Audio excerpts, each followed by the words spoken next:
Hi everyone and welcome back to my Friday theme.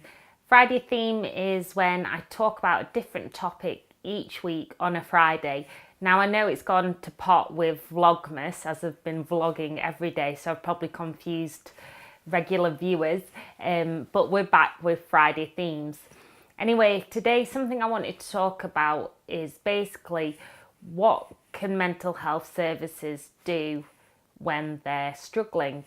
So what I found a lot, and I understand it's cuts and there's lots of other issues, and I really do feel for the staff, but ever since I was in crisis in summer, as you know, I was really poorly. I was never actually discharged officially from the crisis team because they just forgot about me, and it was quite hard to come to terms with, because when you're feeling really poorly, we've always been lucky enough to have the safety net of the NHS in this country. So then you get used to thinking that'll be there when you're really, really poorly. And it's not always necessarily there anymore because services have been decimated. But I really wanted to talk about what that feels like as the patient, because I think often we talk about cuts and we talk about headlines, but we forget about the people that it impacts. So I'm not saying that by making these videos, mental health services will magically be funded and doctors and nurses will get the help and the support and the finance that they need. But hopefully it'll help people understand the impact and how to go about when you're failing patients.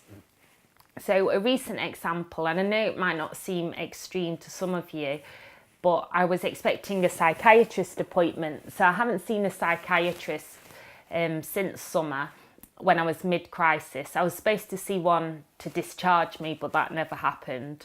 I just found through somebody else, another nurse, that I had been discharged.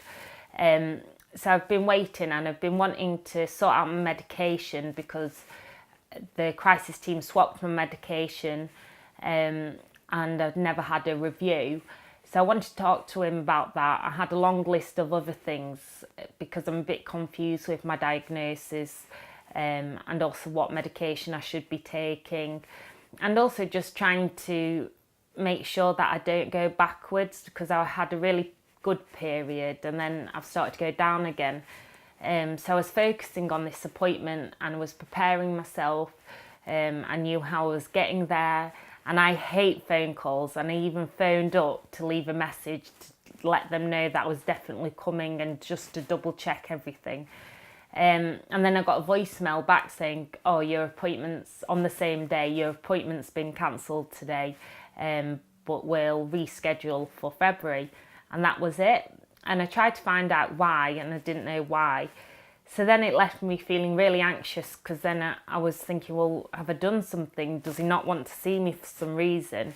And luckily, social media, I don't normally rant about things and complain, but sometimes when things do get to me after a series, when there's a pattern, I do talk openly about it online. And it seemed like lots of you have also experienced it, and apparently they just move around appointments as to whom is priority. But I struggle to see who's priority when they haven't even spoken to me, so they don't even know what state I'm in. It's just a guessing game. And I'm not saying mistakes won't happen. It's human, and human error also is going to, and I understand that. But at the same time, it's how it's delivered. So not just leaving a message and saying it's rescheduled for February, thanks very much, see you in February.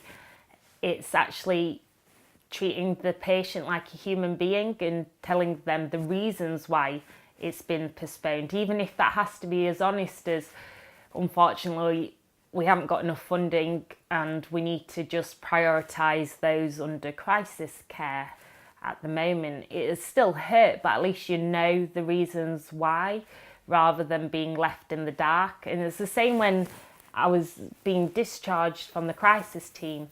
I was building up to that point, and then suddenly I was just forgotten about and nobody knew who I belonged to in terms of my care. And again, it leaves you feeling really humiliated and stupid, because you think, well, who am I to think that I deserve that care? And then it really does knock you. And then it actually discourages you from recovering. So you almost feel like when you're trying to cope and you're trying to get out of bed in the morning, you're trying really hard to live a normal life and you're pushing yourself constantly, it then makes you feel like you're punished for trying.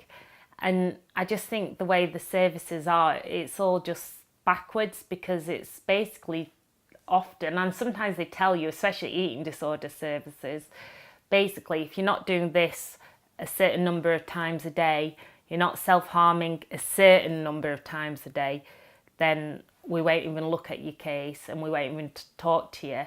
And it's similar with crisis team. They won't even have a conversation with you unless they think that you're actually planning to take your own life.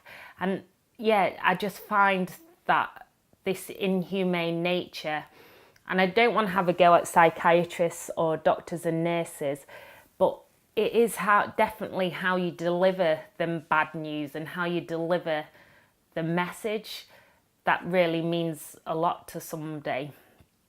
So hopefully we can stop funding for ministers of suicide or different ministers for different things. It's not about the people right at the top that I'm bothered about, that having another minister or another manager. It's about the people on the grassroots, the people who are actually making a difference day to day to people's lives. I really, really wish that we'd focus on them and help them deliver what they need to deliver.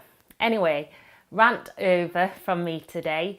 I'd love to know your thoughts and hear what it's like where you are, if the mental health services are any good, or if you also get continuously disappointed like I do. It'd be great to hear from you. So take care for now, and I'll see you soon. And please do like, comment, subscribe. It means the world to me.